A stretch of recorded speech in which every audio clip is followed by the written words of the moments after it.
Hey, how's it? I'm Dan. Welcome back to Breathing Underwater's Selkiecast. If you're a returning listener, thank you so freaking much for staying with me on this journey. If it's your first time, this is actually a good episode to start with, though I still would recommend going back and listening from the beginning. It's only a few episodes, because in this episode, I'm going to be continuing my journey of cataloging selkie and selkie adjacent material that I've come across serendipitously, been recommended, or have low-key sought out over the years. That is to say that I know I could just do a straight-up Google search and pull as much stuff as I can from the internet, but this journey for me started organically and unexpectedly, so to take such a rote, calculated way to do it just doesn't feel authentic for the journey that I've been on. That said, though, I do very much appreciate any recommendations that I don't cover in this podcast. But so far, I have been covering specifically narrative-related material, so short stories that revolve around this lore. And before we get into the more long-form types of stories, where in future episodes I'll be covering novels and films and such, this episode is going to focus more on purely informational material that I've garnered over the years. So I'm talking mostly like fairy Bibles and atlases and encyclopedias, and also some other just kind of random information that I've come across, again, randomly and usually unexpectedly over the years. That's what makes it more exciting, for me at least, when it appears in my life a little bit more seemingly fatefully, because honestly, I've never been as interested in doing rote research about topics just to gather information as the end in itself, as opposed to being interested and passionate about a topic because I have some kind of emotional connection with it,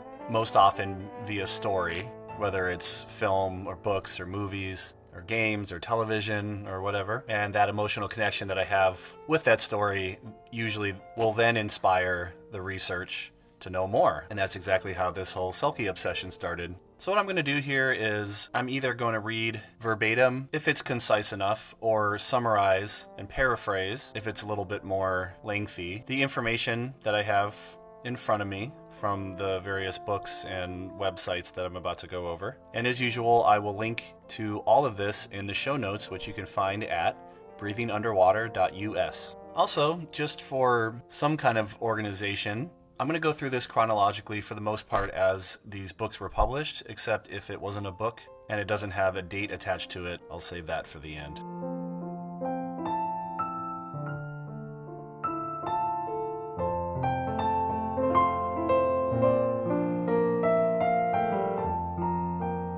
So jumping right into it, we are going to start with a small encyclopedia kind of collection that was written by Carolyn White and published in 1976 called A History of Irish Fairies. And the section that I'm going to be summarizing here is called Merrows and Selkies. They talk about Merrows first, and it's the common description that I've come across a good amount when it comes to Merrows, where, quote, "He is a most amiable fellow with a red nose. He wears a cocked hat and is green in body, with green hair and teeth. He has pig's eyes and scaly legs, arms like fins, and wears no clothes at all." And as a little aside, it's funny, it says, "Small wonder it is that the beautiful female Merrows seek husbands in mortal lands." And so for the female Merrows, they mentioned that they're lovely and lithe, with graceful fish tails and fine web-like scales between their fingers. They wear gowns as white as sea foam, trimmed simply with red and purple seaweeds, and their hair shines like dew struck by morning light, though she also wears a red cocked hat. And then it gets into more of their behavior,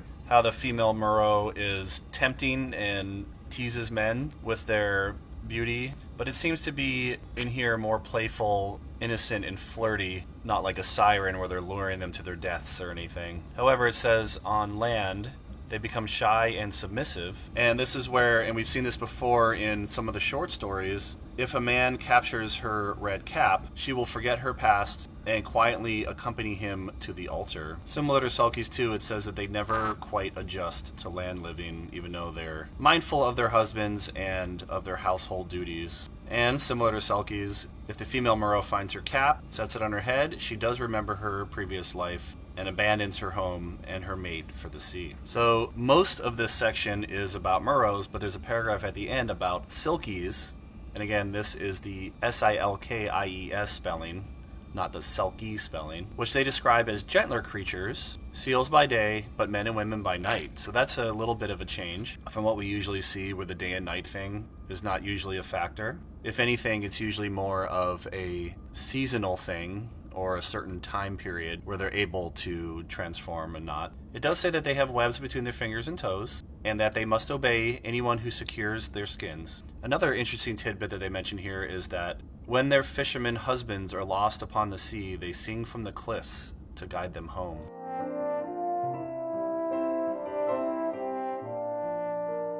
This next book, published in 1994, actually has nothing specifically selkie related to it, but, and as I hope to explore further down the road in future episodes, this book is specifically about and is titled The Hawaiian Monk Seal by Patrick Ching, who, according to the book's jacket, is a renowned Hawaiian artist. And the book is chock full of wonderful sketches and artwork about the monk seals. And it may seem a little bit like cheating to just have a book about seals that doesn't talk at all about their superstition or lore around them, especially being literally on the other side of the earth from where this lore originated.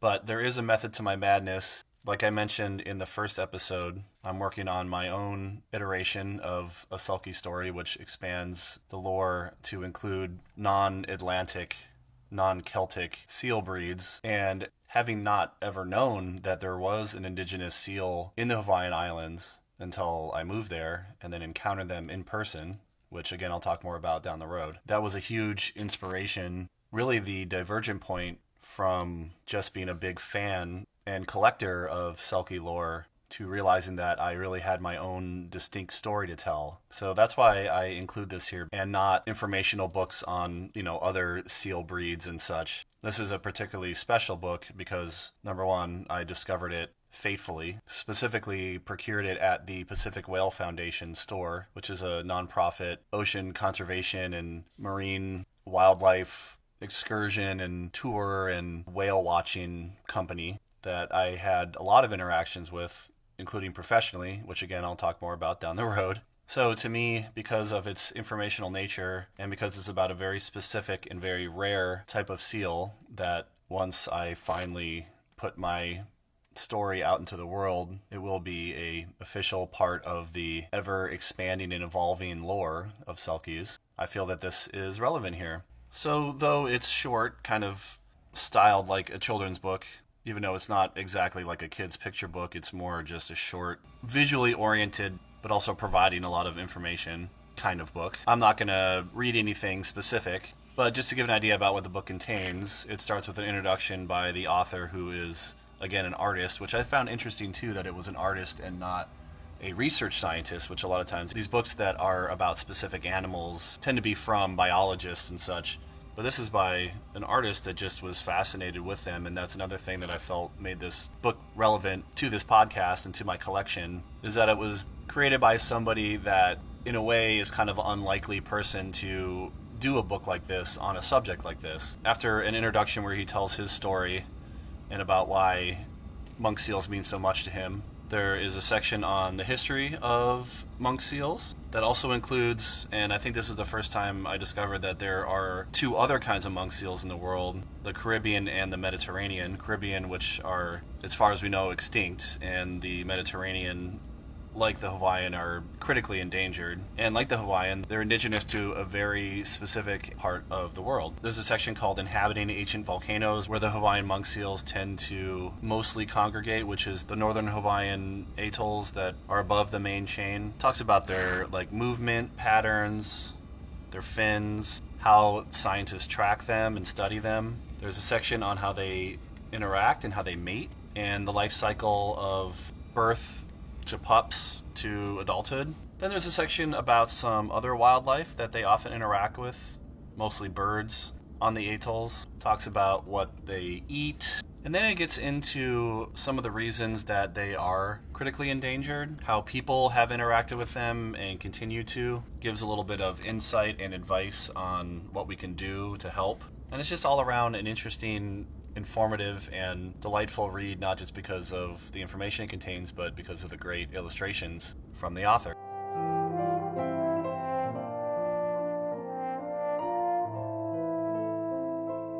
Next up is a book that, even though it was published all the way back in 1996, I only discovered it recently in the past few years at a pretty locally popular, new agey, stone healing, superstitious, mystical kind of store. And again, this is one of those instances where I found this book exactly the way that I preferred to, which was that I just happened to be in this store one day, and I just happened to kind of glance around their extensive bookshelf. And lo and behold, there was a book called Magical Mystical Creatures with the subheading, Invite Their Powers into Your Life. And magical is spelled with a CK, which I don't see all that often. And as an extra little enticing tagline on the back, it says, Gain the magical powers of more than 150 amazing creatures. And this was the same type of experience that I've had over the years, especially when I was in Ireland, perusing local stores, just flipping through fairy books. And lo and behold, every once in a while, one would have a section about selkies, and this one did.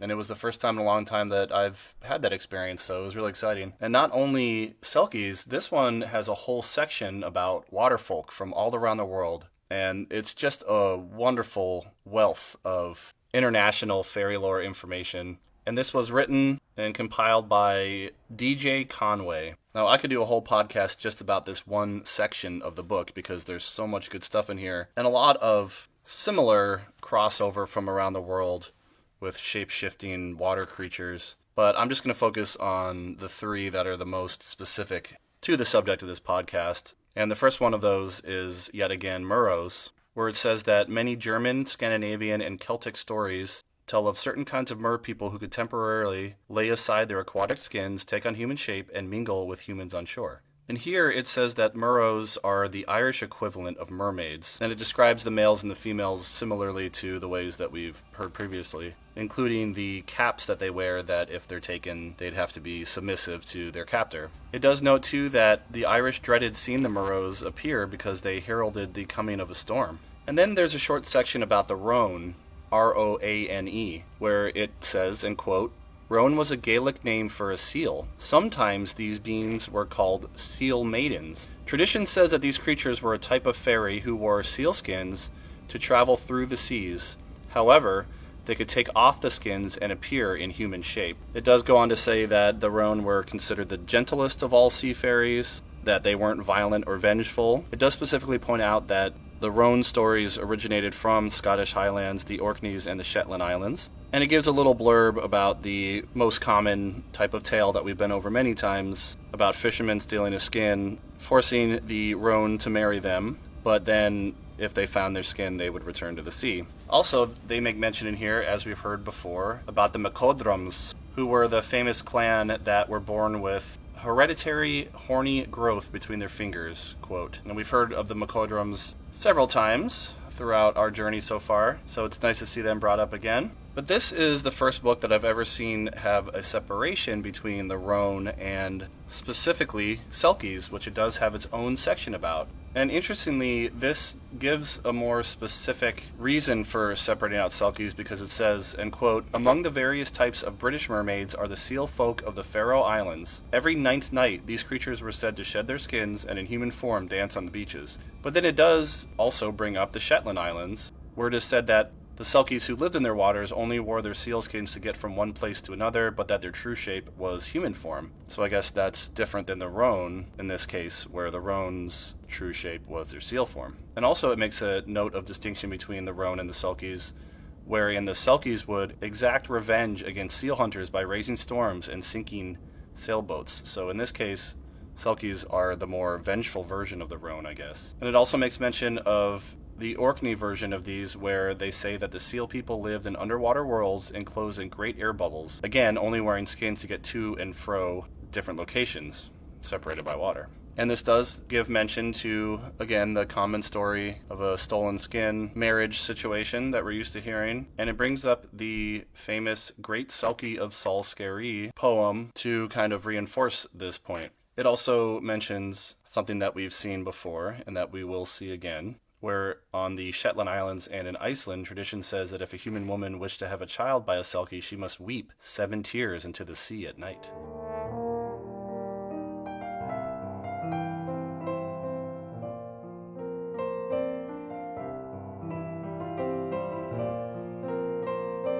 This next one, also published in 1996, I found at the Maryland Renaissance Fair, which, having partially grown up in Maryland, I have a long history with, having worked there and attended it for years and years after, bringing my own children there. Such a wonderful place. Magical, mystical, charming, enchanted. And they do have a vendor that is sort of like a little library bookstore. And I found the Great Encyclopedia of Fairies there with a subtitle that says, Secrets Revealed by Pierre Dubois. I don't know if I'm pronouncing that correctly. It's Dubois. And this is more of a straight-up encyclopedia, where it's just a page or two. That's more of a big overview of sort of a few different similar types of creatures, all summarized as one. But it's beautifully illustrated and contains, again, just a huge wealth of information and captivating visuals. But the section in here is called Selkies, Sea Trows, and Sea Lions. So specific to selkies, this has sort of a main informational section, and then there's some extra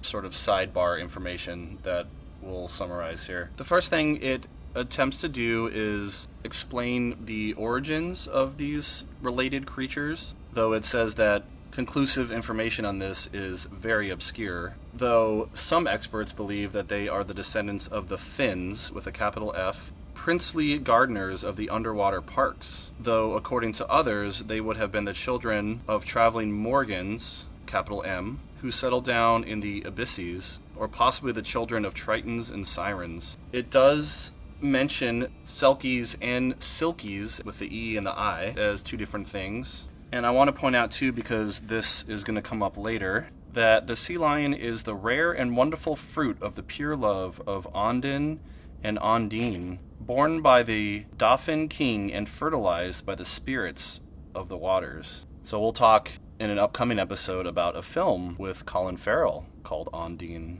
It also says, though, according to popular culture, with its more prosaic approach, selkies, or in parentheses it says Otarians, Otarians, I think that's the first time I'm coming across that terminology, are drowned sailors. So that's something that we've heard a lot. And then it goes on to talk more generally about like sea serpents and other kind of similar sea creatures. But it does come back every once in a while to equating some of these creatures to seals, dogs, walrus. It gives a lot of physical characteristics of similar types of creatures. It refers to different scholars from different parts of Europe, like Germany, Norway, Poland, and it's really just trying to draw a through line of research about where and how these creatures came about in our culture. It says, though, that scholars have come to the same conclusion as elficologists, which I don't think I'm familiar with that word, but it looks like it's the study of elves or mystical creatures, I'm assuming.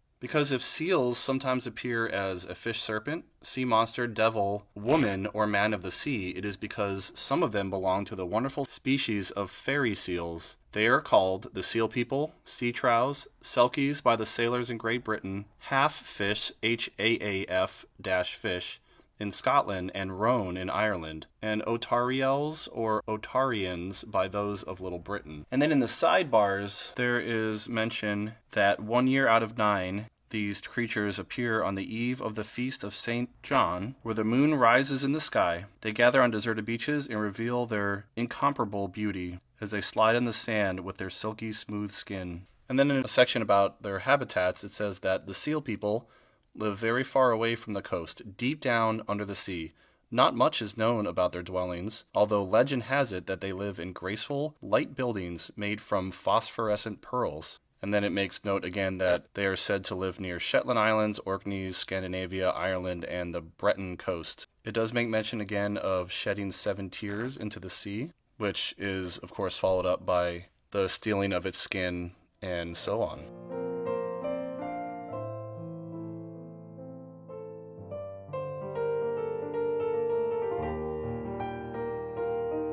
Now we're jumping ahead almost 10 years here, not by design, but it's just what I happen to have chronologically. And my parents, growing up in a magazine subscription age, had a long time subscription to National Geographic. And flipping through some of them a while back, I found an article published in 2005 by Jennifer Holland called Beneath Irish Isles, and the introductory blurb simply says that Celtic legends speak of selkies, seals that shed their pelts and walk ashore as humans. Reality can be just as magical where warm currents nourish life. Even though the rest of the article is more about the marine biology of the Irish Isles, but obviously they would have been remiss to have not mentioned the famous folklore that accompanies them. So it's not really about selkies, but I had to mention, because this episode and this podcast is all about anywhere that I've come across anything having to do with selkies.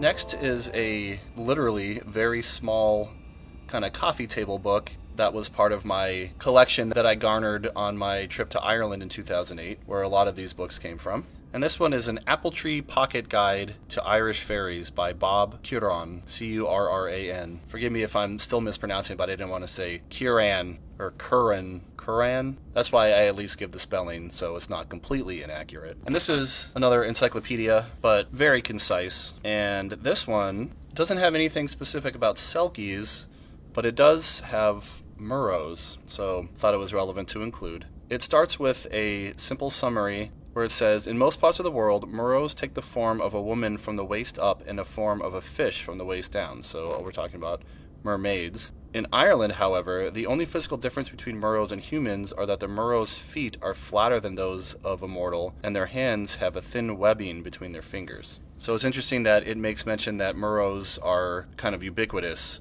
all over the world. And we've heard of this before, where it says that Irish Murrows are the fairy inhabitants of Tir Foin, Tirfothhoinn, otherwise known as the land beneath the waves, a vast undersea continent, although they are amphibious and can also live on land for long periods. And it also says here that the word Murrow, or forgive my complete ignorance about Gaelic, Maruad, M-O-R-U-A-D-H, comes from the Irish muir, meaning sea, and oig, meaning maid, and refers specifically to the female of the species. It says that merfolk are also known as suire, S-U-I-R-E, which has been corrupted into the Scottish variant silkie. Interesting, because other accounts that we've heard is that the word silky with an I specifically refers to the feeling of the silky fur of the sealskin. Here's some family names that we've heard before too. It says that a number of famous Irish families claim their descent from such unions between Murrows and humans. Notably the O'Flahertys, I've heard stories about them, the O'Sullivan families of Kerry, McNamaras of Clare. And it does make mention of their small red caps, yet, and I quote, in more northerly waters they travel through the sea wrapped in sealskin cloaks and take on the appearance and attributes of seals. So in this case, they are saying that selkies and Murrows are one and the same. It discusses a little bit more about the common skin or cloak stealing and having to marry their captor stories. But it also mentions that some so-called Murrows are not seal people at all, but have human origins. It says that they are usually children involved in some nautical disaster who have been carried away and raised by the merfolk in the land beneath the waves. They tend to forget their human origins and live quite happily among the seal people. But if they set foot on land again, their human memories return and they can no longer return to the sea. That reminds me very much of a story that we heard in the last episode where the child was looking for his father and was taken by mermaids. And then it gives a few more anecdotal stories about people's supposed interaction with Murrows. And then at the end here, it says that the other names for Murrows include selkies, with an I, and mermaids.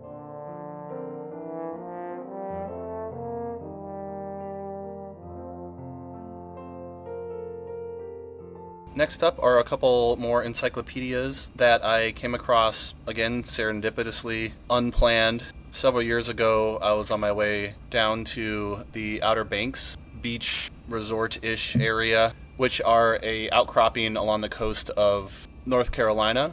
Very popular beach vacation spot for people of this region, the Mid-Atlantic. Even though I grew up in Maryland, I was not familiar with the Outer Banks at all. I guess we were just a little too far north. Ocean City, Maryland was the beach destination for my peers in the Baltimore area growing up, but since moving to Richmond, Virginia, have taken frequent trips down to the Outer Banks, even though it's a good 4.5, 5 hour trip, depending on traffic. And on the way, there's a shop. I don't know if it's there anymore. It's been a while. I don't even remember what it's called, unfortunately, off the top of my head, but sort of an all-year Halloween oddities, horror, magic, gift shop kind of place. You could tell that it was somebody's passion project because it's very specific and very unique. But they had a bit of a book collection, and a couple things they had in there were some fairy encyclopedias. So this first one by Teresa Moorey, Moorey, is the Fairy Bible, published in 2008. It says that it's the definitive guide to the world of fairies. And lo and behold, while flipping through it on that fateful day down south, in addition to the plethora of fairy folk that it covers, including water, air, fire, earth,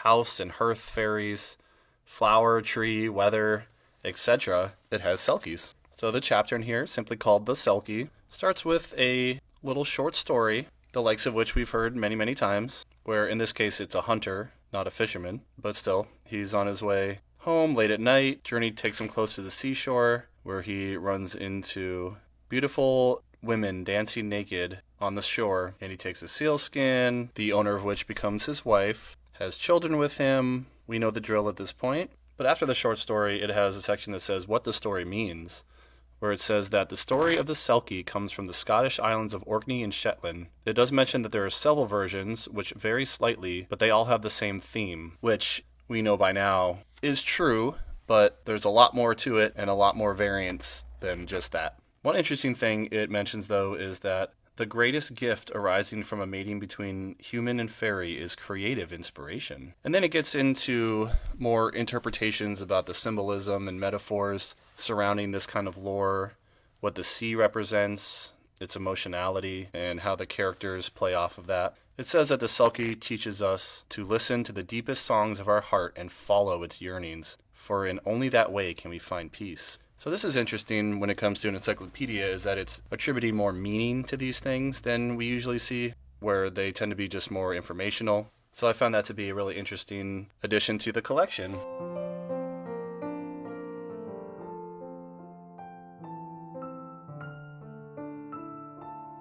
But the Fairy Bible wasn't the only book that I found at that Road to Outer Banks store that day. There was also another one called the Mythical Creatures Bible by Brenda Rosen, and this one says it's the definitive guide to legendary beings, as opposed to the world of fairies like the last one. But they're the same size and about the same length, and they're from the same publisher, so you can tell that they were definitely related in some way, or maybe part of the same series or something like that from this publisher. This one was also published, though, in 2008, and is yet another huge wealth of information, split up into parts about fabulous animals, creatures from the shadow world, nature spirits, and sacred creatures. And this has a very brief mention of selkies in it as part of its bigger water creatures section. And it also includes one of the same illustrations as the last book, the Fairy Bible. So even though they're not by the same author, they were definitely shared illustrators, or maybe we're saving money by just borrowing illustrations from each other.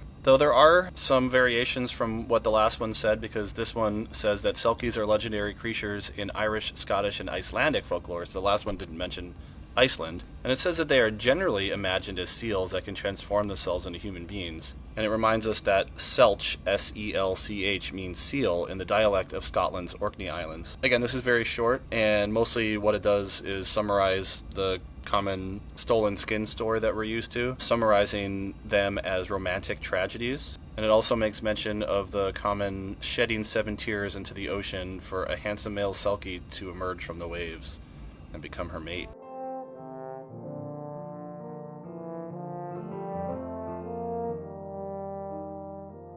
This next couple, jumping ahead almost 10 years of publication again, were a couple gifts from my wife. But this first one is called The Atlas of Monsters, and it's styled more as like a children's book. It's hardcover, it's larger, and it's by Sandra Lawrence and Stuart Hill, published in 2017. The subtitle is Mythical Creatures from Around the World, and it truly does, again, give a lot of insight into creatures and myths and lore far beyond Selkie lore. And in this case, it has it's information categorized by region. So we have Great Britain, Ireland, Northern Europe, Southern Europe, and goes on from there. And then there's everything from Russia, China and Central Asia, Japan, gets into South and Southeast Asia, Middle East, Africa, North America, South America, Australia, New Zealand, and even the Pacific. And we will be talking more about that down the line, trust me. And this book is truly just an overview of creatures from these regions, but the fun part about it is that it has really neat little illustrations that are numbered, and they coincide with numbers on a map to show you exactly where these supposedly are from or originated from. But the very brief blurb about selkies in here from the Northern Europe section says,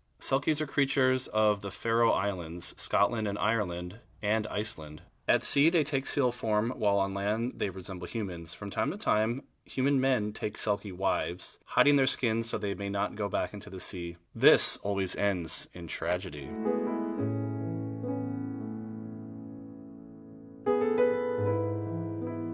And then another gift from my wife, published in 2020 by Anna Claiborne, is the Mermaid Atlas. This one too has its information structured by area. Europe, Africa, Asia, Oceania, North America, South America, and so on. This one too contains really nice but a little bit more kid-friendly illustrations of its creatures. The Finfolk section under the Europe heading starts with a fun little story set on the Orkney Islands about the fearsome Finfolk.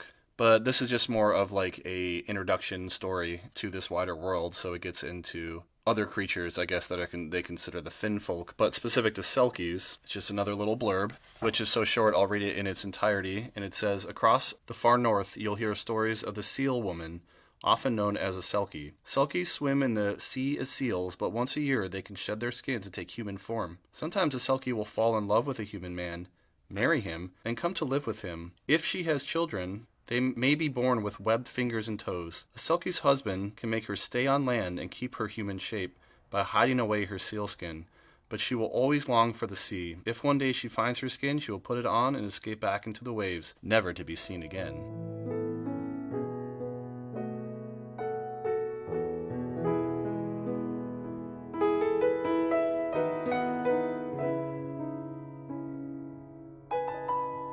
So that's what I have in terms of published works. The last couple things I want to mention are just some random, unsought out, but relevant selkie mentions that I've come across. The first one I discovered in 2022 on the website of a shoe company from Europe that I adore. Most comfortable shoes I've ever had. They're called Wilding shoes.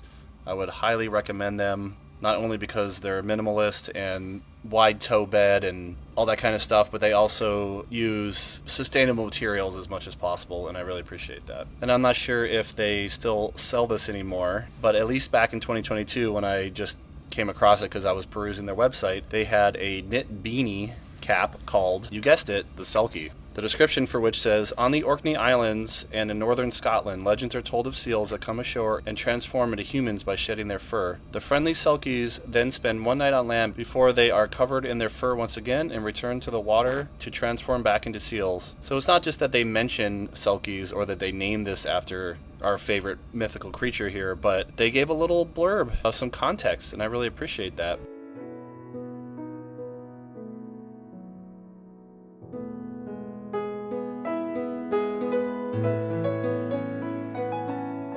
And lastly, even though I have seen it before on many image searches for selkie material, the statue of the seal woman in the Faroe Islands, otherwise known as, again, please forgive my pronunciation here, Kopa Konin, I didn't know exactly what it was, and I hadn't looked too deep into it until my friend Katharina, whom you can hear an episode about her world travels on my Adventurecast side of this podcast, went to the Faroe Islands and saw it in person. And that inspired me to then actually look it up and do a little bit more research. So, as with everything that I mentioned today, there will be a link to it on the show notes at breathingunderwater.us. And in this case, it's just a link to a Faroe Islands travel website that gives a very detailed story and context and history about this statue. So to summarize, though, on this website, it says that seals were believed to be former human beings who voluntarily sought death in the ocean. So that is a new iteration of our lore here, and I think that's really interesting. Once a year, on the 13th night, they were allowed to come on land, strip off their skins, and amuse themselves as human beings, dancing and enjoying themselves. Then it tells of a story that's specific to a Faroe Islander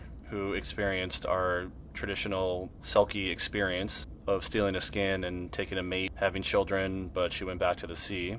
But this one gets a little more intricate, where there is a little bit of tragic hunting and making a meal of some of these seals. Yikes. And there's some vengeance, and apparently this is the legend that surrounds or inspired this particular statue.